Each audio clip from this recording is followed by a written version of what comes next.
Welcome to Full-Time Yoga Teacher Podcast. My name is Reika and I am your host. If you are a new listener, I want to say thank you so much for giving this podcast a try, and I'm so happy you are here. And if you are a returning listeners, I want to say thank you for coming back. It means a lot to me that you tune in to listen to this week's episode. So if you're watching this episode on the video format, I want to say hello. And if you're listening to this podcast in audio only format, that is completely okay. This week, it's a solo episode because it's every 10th episode. I try to do a solo episode. We are at 110th episode so far. So I'm doing a solo episode with video this week. And if you can see me, behind me here is my living room. And it's also where I teach my online yoga studio from. You can maybe see a little bit of mess with all the blocks and straps and blankets and all of that. But that's where I teach my online yoga studio from. I have my online yoga studio where people pay sliding scale monthly membership fee, and you get unlimited access to my live Zoom classes, as well as hundreds of recorded on-demand library of classes that I have taught in the past.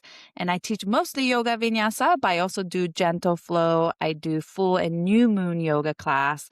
I also do yin and restorative, myofascial release class, and a couple of fitness-oriented classes like full body functional movement class, which we use a lot of body weights to do some functional movement exercises. And I also teach strength class, which we use dumbbells as well. Sometimes resistance bands, and we get creative with blankets and sliders and stuff like that.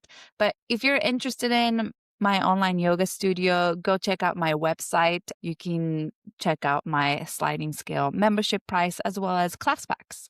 Before we get started on today's episode, I want to talk a little bit about what's coming up. So I have a retreat in Nicaragua that I'm running this year. It's happening end of July, so July 25th until August 1st. It is a 1-week-long retreat in Nicaragua, and it's called Ethical Yoga Retreat.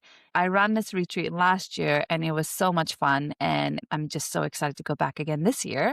It is in northwestern part of the country. It's on the coast. It's on the beach. You're going to wake up to the sound of the ocean. You have the beautiful view of the ocean as well as jaw-dropping sunsets every night. The yoga shala on the property is located on this open air space that's on the second floor, and you're surrounded by banyan trees, but then you see the ocean in the background. In the backdrop, you also hear the sound of waves as you practice yoga. Such a beautiful place. And we have 2 yoga classes a day, 1 yoga class in the morning, which is going to be more power, or it's not power, I would say vinyasa, stronger practice. And then around sunset time every day, we have more of a yin and restorative, maybe myofascial release yoga classes at the end of the day. Why this retreat is special and why and how this retreat came to be is because I felt like there are many yoga retreats out there in the world, and not many yoga retreats had a lot of giving back aspect. I wanted to follow the principle of ethical tourism in this retreat that I created. So that is why with this retreat, I have partnered with 2 local nonprofit organizations in the area, and we do some activities with them. So part of the money you pay for the retreat is going to go straight to donation to these 2 nonprofit organizations. One is an organization that offers after-school program for children in the village. And then the second organization is a women's empowerment organization. So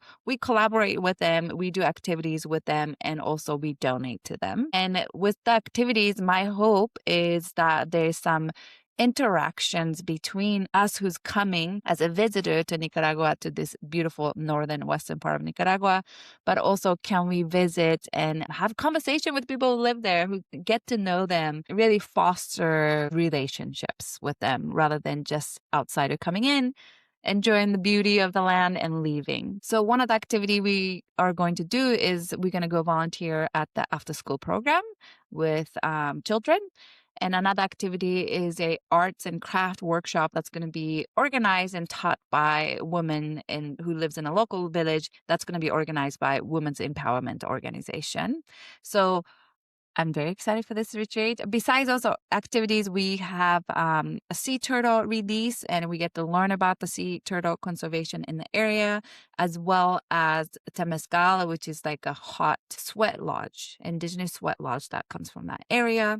And also enough free time if you want to go get a massage, or if you want to go surf, swim, hang out at the pool, take surf lessons. All those activities are available for you if you choose to sign up for them. 3 meals are included in the retreat. Every room has AC and Wi-Fi. I think it's a hidden gem of Nicaragua that not many people know about and not many people travel to.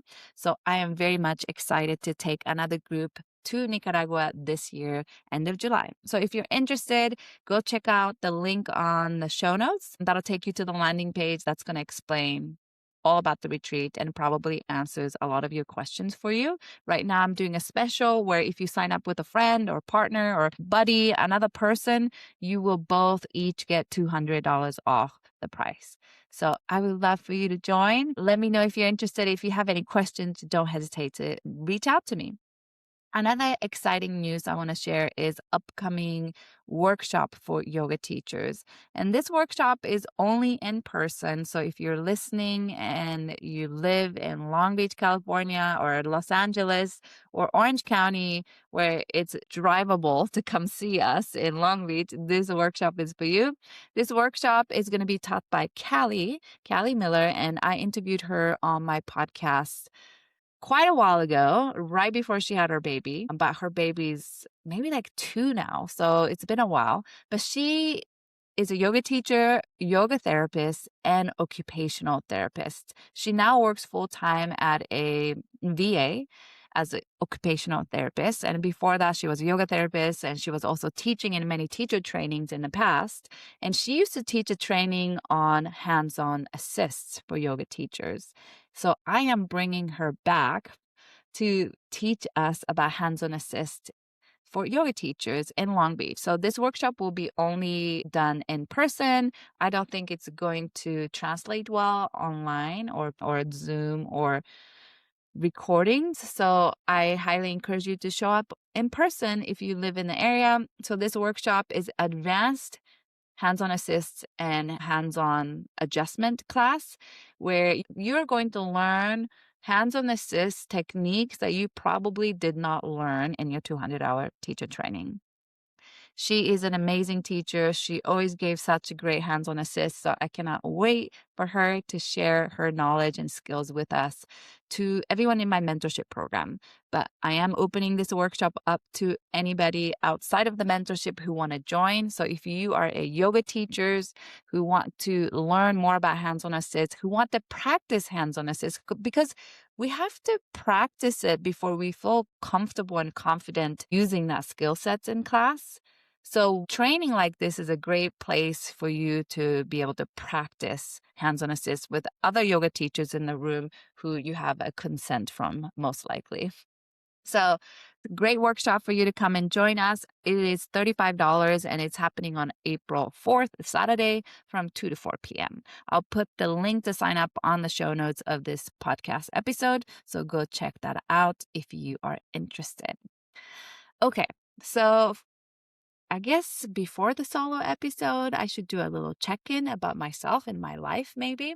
I have shared about my teaching life in the very beginning of this podcast. I talked about what is my different streams of income and where do I work and what was my yoga journey. But that was probably 2 years ago, so maybe a little update. Not much have changed, but I teach online and in person. I teach in-person group classes at yoga studios here in Long Beach called Raw Yoga and another yoga studio in Orange County called Live Meta. I also teach at a rock climbing gym called Long Beach Rising in Long Beach. And I also manage the yoga program at the rock climbing gym. It's a small yoga programs, but I do the hiring and scheduling and communicating with yoga teachers, auditioning as well at the rock climbing gym. as well as I teach once a week yoga class there, which I love.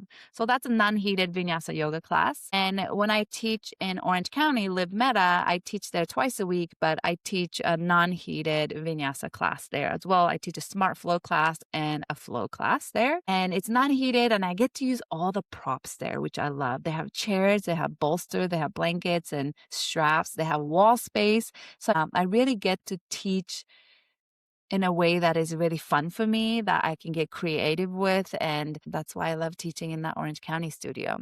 Here in Long Beach, I teach at a studio called Raw Yoga, and it is a heated and non-heated yoga studio. I teach heated vinyasa class there as well as non-heated vinyasa class. They're both all level. Another class I teach there that I love is called Accessible Therapeutic Yoga class. And I teach it in a small room. They call it meditation room, but it's a tiny room that doesn't fit too many people. So I have 4 students maximum in this therapeutic accessible yoga class. And this class is made for someone who might be experiencing pain, injuries, or recovering from injuries, chronic pain, or maybe they're just feeling tired and exhausted that day, that they don't feel like their body is capable of taking a typical group yoga classes, but they know that movement will be helpful for them. Or if you're brand new to yoga, you might have some mobility limitations, anything like that. So it's classes meant for people like that. And I love teaching this class because I just never know who's coming. So we do a little check-in in the beginning of the class, and we introduce ourselves, and I ask what brings them to therapeutic accessible yoga class that day. And I get to hear a little bit about, they're like, oh, I have a hip pain or my knee pain, or I am recovering from blah, blah, blah surgeries, or I have lower back pain. So people share with me what they feel comfortable sharing with me. And then I will try to come up with a movement practice all 4 of us can do together that we can all do. So nobody feels left out. And I do some yoga, I do some pranayama, I use a lot of props, some restorative poses, sometimes yin poses, but also bring in some of the PT exercises and PT drills that I learned from shadowing a PT here in Long Beach, as well as I've been taking continuing education programs for PT recently. So I try to bring all of that knowledge into that class, and I love teaching that class. So that's a great class, and it's a very unique and special class that not many studios offer. So I really loved teaching that class, a therapeutic accessible yoga class at Raw Long Beach. So if you know anybody who might benefit from classes like that, you can always let them know that that class exists in Long Beach. Besides that, I have 3 private clients that I see weekly. I teach 4 private yoga classes per week, typically. And I love doing that. It's kind of similar to that therapeutic accessible yoga classes. I get to really cater to that one specific student's needs and wants, and what they want to work on or what they need to work on. And I really get to individualize their practice. And I get to really hone in and zoom into their body, their movement patterns. And I'm able to give a specific or adjustment or cues that's going to be very specific to their body and their movement patterns. And I love doing that. So that's really fun for me, working with private clients. So that's another part of my business. I also teach a corporate yoga. So I teach yoga twice a week at a architecture firm here in Long Beach. So I teach 5 p.m. class there twice a week. So after they finish their work days, they come and take my yoga class. So I go into their workspace and use one of their conference room to teach a yoga class. And that's also fun too, because it brings people who may typically not come to yoga studio, but they work there, they're employees there, and they want to come move their body after a full day of working. So that's another fun job that I have. And besides that, I have my online yoga studio, like I said, and I host or I facilitate mentorship program for yoga teachers. For the mentorship program for yoga teachers, we meet in person and on Zoom. So monthly, we have a Yoga Sutra study group that we go over Yoga Sutras of Patanjali one by one. We're still on chapter 1 at this moment.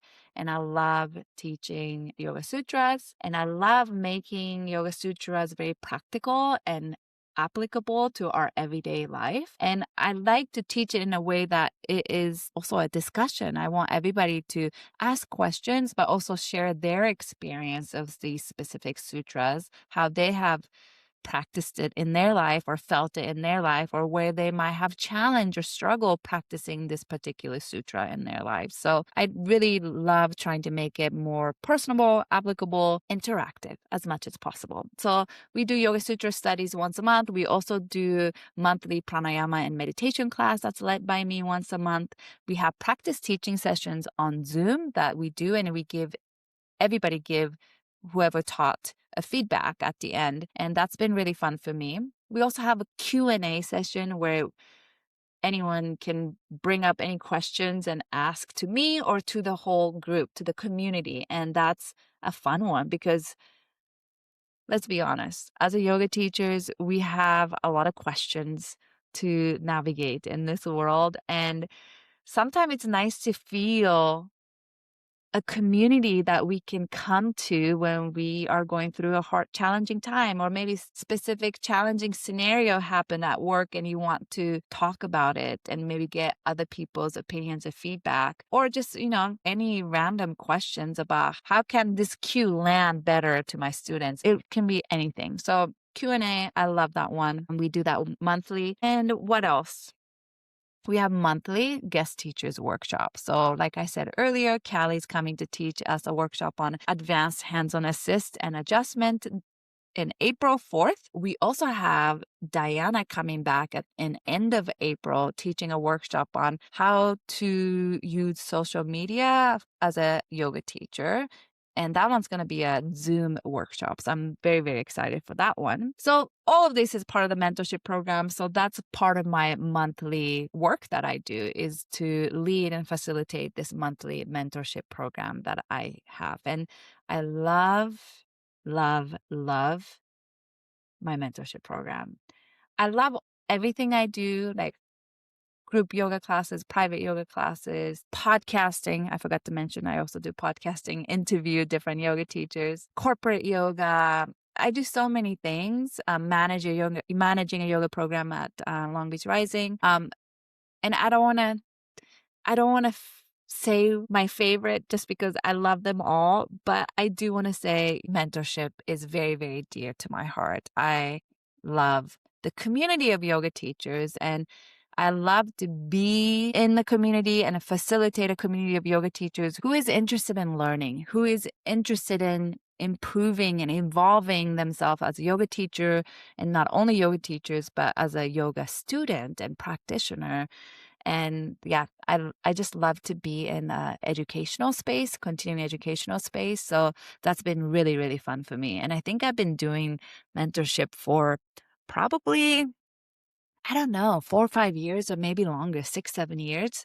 So definitely that's one of my passion, is the mentorship program for yoga teachers.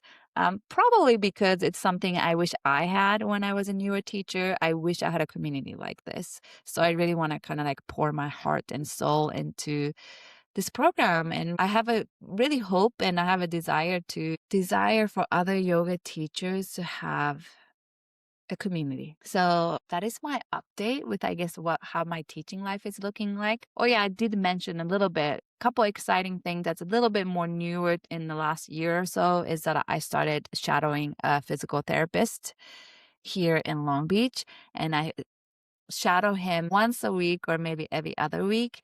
And that's been really, really fun for me. And I'm just shadowing, I'm just taking notes in the background, but to watch him work with patients and to see patients come in with different pain and injuries. And I'm learning so much just by shadowing him. I always had a fascination with pattern recognition. I love observing patterns And I think that's why I became a sociology major, because it's about looking at society as a whole and like almost noticing the patterns that exist in society. Pattern that exists in group mentality and group behaviors is super fascinating and interesting to me. And I think that's why I also love teaching yoga and learning about body, because I love watching, noticing, observing movement patterns that everybody have. I have it too. We all have it. And I get to really see and observe that in my students' body when I'm teaching it, whether it's a group class or a private class. And shadowing a PT. And another thing is I started a continuing education program for physical therapists. This program is open for people who's not a physical therapist, but it's mostly for physical therapists. They get a continuing education hours towards their physical therapy certification. But it is open for other professions like a chiropractor and strength and conditioning coach and personal trainers are part of this program as well. But it's majority physical therapists. This program that I'm in right now, the continuing education program, has been so fascinating and eye-opening to me. And it connect and correlate, feed into the shadowing work that I do with the local physical therapist as well, because it's all about movement patterns. It's all about movement pattern recognition and what are some optimal movement patterns and suboptimal movement patterns that we develop, and what's our body's strategies to compensate in certain areas and how that shows up in different movements that we do as a human. And as a yoga teacher, it's kind of like when you see a certain movement pattern, let's say suboptimal movement pattern in cacao, you might see that over and over again in their down dog or in their Ardha Uttanasana halfway up. You might see that same thing in chair pose. You might see that same thing in Warrior 2 and Warrior 1 and Crescent. And that is always fun for me. It's a fun observational skill set. And I think that helps me be a better teacher, be a better yoga teacher and better private yoga teacher and movement teacher. So anyway, that's been something really fun and exciting for me lately in my life, is shadowing a local physical therapist and being part of this mentorship continuing education program for physical therapists. And I think I'm still at this like learning stage. I'm still marinating in all the informations I'm learning because I'm new to a lot of these informations because I'm not a PT. So I think it might take a little longer for me to kind of marinate in this information to start to implement new knowledge into my group class teaching and my therapeutic accessible yoga class teaching and private yoga teachings. Already starting to incorporate them, but it might take a little bit longer, even like a couple months or 6 months or a year after this training for me to actually like feel stable and grounded in this new information that I can implement it into my teachings. So that's been fun for me. I guess that's like my check-in. I can probably keep talking more and more about my exciting continuing education and yoga nerdy stuff. But I guess today's episode, besides the check-in, I wanted to address two questions that I get very, very, very frequently in the mentorship program working with yoga teachers. Especially these questions come from a newer teacher. So I wanted to address these two questions or common questions that I get from newer yoga teachers. First question is, when they start teaching yoga classes, they feel like they're kind of like repeating the same cues over and over and over again. Like they have a same list of cues, they say, for Warrior 2. And they go through that list one by one every time you teach Warrior 2 on the right and left side. And they have the same list of cues they feel like they need to say for crescent pose or low lunge. And they feel like they're kind of like repeating themselves over and over again, or they feel like they're talking too much, over cueing. And that's the common questions I get from yoga teachers. So to answer this question, like, is it normal for me to feel like I'm overcueing, I'm saying too much? And to answer this question, first of all, I want to say I completely understand, because when I graduated from my 200-hour teacher training at Yoga Works in LA, we had like 7 different manuals. And one of the manuals are very, very thick manual. And in this thick manual, they listed almost every single yoga poses you can think of. And they had like maybe 2-3 pages full of bullet points of what to cue for this pose. There's a section for like, this is what the hands doing, this is what the arms are doing, this is what the neck is doing, this is what the head is doing, this is what the spine is doing in this pose, this is what the hips are doing in this pose, this is what the legs are doing in this pose, this is what the foot is doing in this pose. And it just list went on and on and on and on. And it's kind of overwhelming because like, do I have to say all of these cues on the bullet point every time I teach Warrior 2? So I get it. And I almost also understand that it feels like you're just constantly repeating yourself over and over again when you start teaching these poses and you're just saying the same cues over and over. And you feel like you have to say all these cues. So I want to say, I get it. I've been there. And what has helped me kind of come out of that habit of saying the same list of cues for this pose every time I teach this pose kind of links to the philosophy of sequencing. I had Karen on to talk about intelligent sequencing. I had Olga on to talk about creative sequencing. So I'm not going to get too much into the sequencing topic right now, but when you sequence a yoga class, let's say whether you have a peak pose or not in your class that you're teaching that day, you don't have to have a peak pose in every yoga class you teach. But for me, I usually teach in a way that I have a focus of the day, of the class, a theme of the day or of the class, of the sequence, or a peak pose. So if my focus was like front chest expansion, maybe I was going to go towards Ustrasana camel pose. That's going to require the front of my chest to open, as well as, my front abdominals and my front thighs, hips, hip flexors, quads. All that needs to open for me to be able to go to back bend. There's so much more happening in Ustrasana, but let's just keep it simple. That is a pose where your shoulders is in extension. So Ustrasana camel pose is a pose that your shoulders, your arms are in extension. Your arms are behind you, not overhead, right? So let's say I decide to teach a camel pose that day, and I could talk about what's happening in the spine, what's happening in the hips, what's happening in all these places, but I decide that I'm going to focus on what is happening in the shoulders today. So my focus for the whole sequence is more talking about what's happening in the shoulders. I might be teaching the action of shoulder extension and what muscle needs to engage and what muscle needs to be lengthened and where do I want to put my awareness to. So if that's my focus or theme of the class, then every pose I teach, whether it's a Warrior 2 or Warrior 1 or wide-legged forward fold or down dog or crescent pose, low lunge, my cue is going to focus on what is the focus of this sequence. What is the focus of the day? What am I trying to teach today? So if my focus was on the shoulders and opening the front of the shoulders, that's what I'm going to focus on in Warrior 2.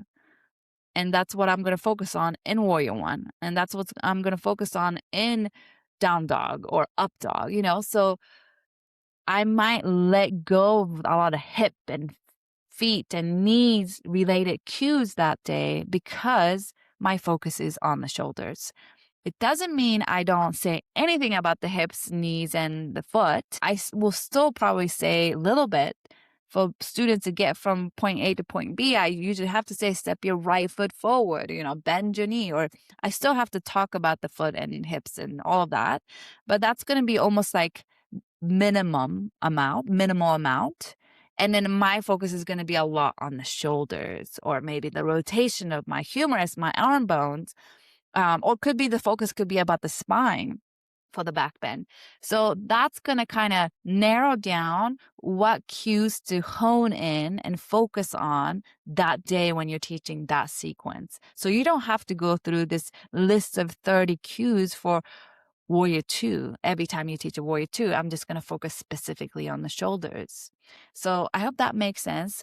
depending on how you sequence, what you decide to put your focus on, change up what you are going to prioritize in cueing in the class that you're teaching. Another little tip is that maybe even then, if you still have a lot to say about the shoulders in Warrior 2, let's say, you can try to say some on the right side, and on the left side, try to hit some of the cues you didn't hit on the right side. That could be another good tip for you. So that's my tip on if you feel like you're over cueing, or if you feel like you're just saying the same list of cues for that pose every single time, every class you teach, and you just kind of feel almost like burnt out if you're saying the same thing every class, every time for every pose. That doesn't sound like a fun way to teach for me. So if you can really hone in and focus in and just think about, what am I teaching today? What's my focus? What's my theme? What's my peak pose? That's going to help you kind of narrow down and focus what you want to teach that day, or where you want to focus your cueing that day. And that's going to also help you what poses you're going to teach that day. That's another topic of discussion, because that's going to go into more of a sequencing discussion rather than cueing. So I'm going to stop there with the cueing question. So I hope that was helpful for anybody. If you have any questions, you can always let me know, message me, leave me a comment on this podcast episode, or you can always message me on Instagram or my website. So that's the first question I wanted to address. Second question, this is more for new teachers as well. It's a question I get quite often. How can I get better at teaching without demoing? And a little bit about demoing, like, I don't believe that you have to teach without demoing. And I don't believe that teaching without demoing equals you are more advanced or experienced teacher. I think demoing has its place. It's important to be able to demo, and depending on the student base, the type of class you teach, type of population you teach, demoing is crucial and it's important and it's nice. So I think all that to say, I just want to put a disclaimer that I don't think demoing is wrong or bad, or it means you are a new teacher. Like, I think even if you're an experienced teacher, we demo sometime. I still demo sometimes depending on the class I'm teaching. If I'm teaching beginners, I'm going to demo more. If I'm teaching seniors, I demo a little bit more. If I'm teaching corporate yoga, I demo a little bit more as well. Some population you teach want you to demo more. Oh, when I'm teaching online, I demo a lot. I demo most of it because I'm recording the class that I teach for people to be able to practice later on demand library. So it's going to be helpful for them to have actual body practicing on the recordings rather than my face in the recording, just cueing with words but not moving my body. So for recording's sake, for me, I realize it's helpful to have me do most of the poses in yoga class when I'm teaching online. I know not everybody teach that way. I can get in a whole discussion of how to teach yoga online, and there's different methodologies out there. There's some really good examples out there how we can do it in different ways.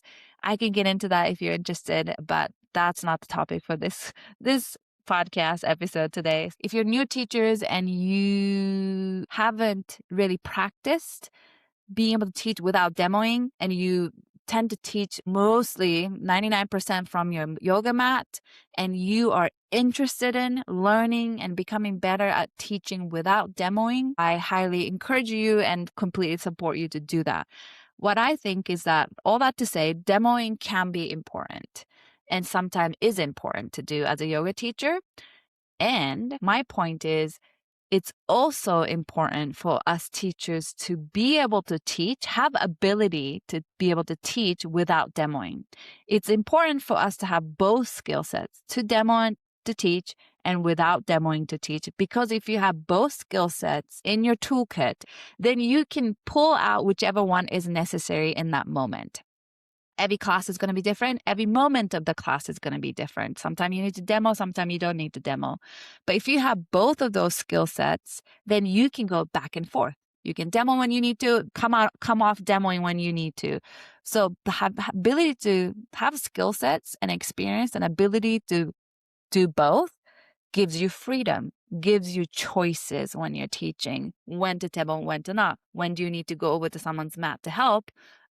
while continuing to still teach and cue rather than pausing the whole class, when to come back to your mat and demo. So having skill sets, ability to do both is going to give you more freedom and more options as a yoga teacher. And that equals to more skillful yoga teacher. So I'm not demonizing demoing on your mat. I think it's important. I still do it, but I also know how to teach without demoing, and that skill set is also important. All right, all that to say, how can I get better at teaching without demoing? For teachers who so used to teaching from their mat and demoing the whole class, I want to say I get it. I was like that too when I was a new teacher. Until I got injured, I couldn't demo anymore. And that's when I actually finally learned how to teach without demoing. So I actually waited till I didn't have a choice. But I think it's important skill sets to develop no matter where you are in your teaching. So I always suggest start teaching just like 1 or 2 poses without demoing in class. Get practice in 1 or 2 poses that you don't have to demo and teach. And a couple good ones to start off that I like is downward facing dog, because their face is down. Everybody's looking at the back of the room and when they're in down dog, so they're not looking at you. So why do you need to do down dog with them if they're not looking at you? If somebody's brand new, they need to know what down dog looks like. Maybe they watch you do down dog for the first few breaths and then they go into their down dog. So once everybody's in down dog, their head is down, you don't have to be in down dog. Their head is down. They're not looking at you. Child's pose is the same thing. So maybe try it with child's pose and down dog. Once the students are in it, come off the mat, maybe start walking around and start practicing cueing couple down dog cues without you doing the down dog with them. And you are going to develop amazing skill sets when you start to walk off the mat and start walking around, or even from your mat, just looking at your students down dog, is you realize what cue is landing and what cue is not landing for your students. What cue does this student need versus this student? And that is that observational pattern recognition skill that I told you earlier about. That is so beneficial, and it's like the superpower, super skill for yoga teachers, because that's when you become a really good teacher, because you can really personalize teachings to individuals, even in a big group classes. So down dog, child pose is a good one to start. Another one that I recommend once you start to get comfortable with coming off the mat on those couple poses is that you can maybe do one side with them. Let's say you do a right side, warrior 2, triangle, half moon, let's say. Then on the left side, you come off the mat and you cue those without you doing it. You walk around. Your students already have known what's coming because they did right side with you. So on the left side, they don't really need to see you as much because they already know what they did on the right side, they're going to repeat it on the left side. Only problem with that is that if you do that all the time, then you as a teacher, you are developing imbalances in your body because you're constantly doing the right side but not the left side. So you might have to work on that imbalances in your own practice so you feel a little bit more even in your body. So you just have to be a little bit mindful of that as a yoga teacher, so you're not developing imbalances in your body, or you're not developing suboptimal movement patterns by maybe only strengthening or stretching one side and not strengthening or stretching the other side. That's my little tip. And then once you get comfortable with that, another one that I'm going to recommend you start cueing or teaching and cueing without demoing is sun salutations. If you teach sun salutations, which I don't think everybody have to teach traditional sun salutations in their classes, everybody kind of have their own variation that they teach. But let's just say you teach sun A and sun B. You can maybe do one sun A with your students. And you can even say this to your students, because when students are used to you demoing on the mat the whole time, when you stop demoing, students stop doing the poses as well, because like, oh, she stopped the pose. She got out of down dog. Does that mean I'm going to get out of down dog? So that could happen if your students are used to you demoing everything. In that case, you just say like, okay, I'm going to come off the mat, but everybody continue in your pose, continue your down dog. You can say that before you walk off the mat. So students know that like, okay, she's walking off the mat, but I stay in this pose. And it's okay, completely okay to say that. So maybe you do one sun salutation with them And then from the second or third one that you teach, you don't do it with them. You start walking around and cueing the whole sun salutation without you doing it with them, A or B or whatever sun salutations you teach. So those are kind of good progression. First, maybe try with down dog and child's pose because their head is down. They don't need to see you. Second is if you teach one side, like right side of the body with demo, on the left side, you don't demo, you walk around and teach. And the last one, last little step is maybe practice teaching sun salutations without demoing. And then after that, the world is your oysters. You can start practicing different phases, different part of your class without demoing. And as soon as you know it, you are able to teach a class without demoing. So I hope that was helpful to you. I do want to say, like I said, sometimes demoing is important and helpful, and I'm not demonizing demoing. I think it's important to do sometime. And like I said, I still do sometime depending on the class that I teach. But what's important is having skill sets and ability to do both, which gives you freedom to be able to go back and forth. And that makes you a skillful teacher because you get to decide. You have a choice rather than you don't know how to teach without demoing, so you are stuck on your mat. That means you don't have a choice. But if you have both skill sets, you have a choice and more freedom in the way that you teach. And you can start to watch your students, their bodies, their patterns, movement patterns, and how they show up in different shapes and different poses. And then you start to get super interested in the body and how the body works and how they move, which is so interesting. So I hope this was helpful to you. So this was me addressing 2 common questions I get from yoga teachers when they feel like they're over cueing or they're saying the same thing over and over again in their cues. And if you are interested in learning how to teach without demoing, how can I get better at teaching without demoing? So I hope those tips were helpful to you. And I hope you enjoyed this solo episode format with video if you're watching the video, but relevant, helpful, just as audio version of this podcast. Please rate, review, subscribe, whatever you can do on whatever platform you're listening to this podcast from. That would mean a lot to me. But most importantly, share this podcast, share this episode with a friend or your yoga teachers or anyone you think would also benefit or would enjoy this kind of podcast episode. You can follow me on Instagram. That's where I'm most active on social media. My handle is at Reika Yoga, ReikaYoga. And my website, if you don't use social media, my website is www.reikayoga.com. Like I said, if you're interested in coming to learn about advanced hands-on assist and adjustment with Kallie, that's happening April 4th in Long Beach, California. Link is on the show notes. And I would love for you to come and join me on my Nicaragua ethical yoga retreat. So if you have any questions about that, don't be shy. Come and ask me questions in whatever platform you decide to reach out to me. And I'll put the link to sign up for the retreat on the show notes as well. That is it from me today. I hope you have a great rest of your day, and I will speak to you soon.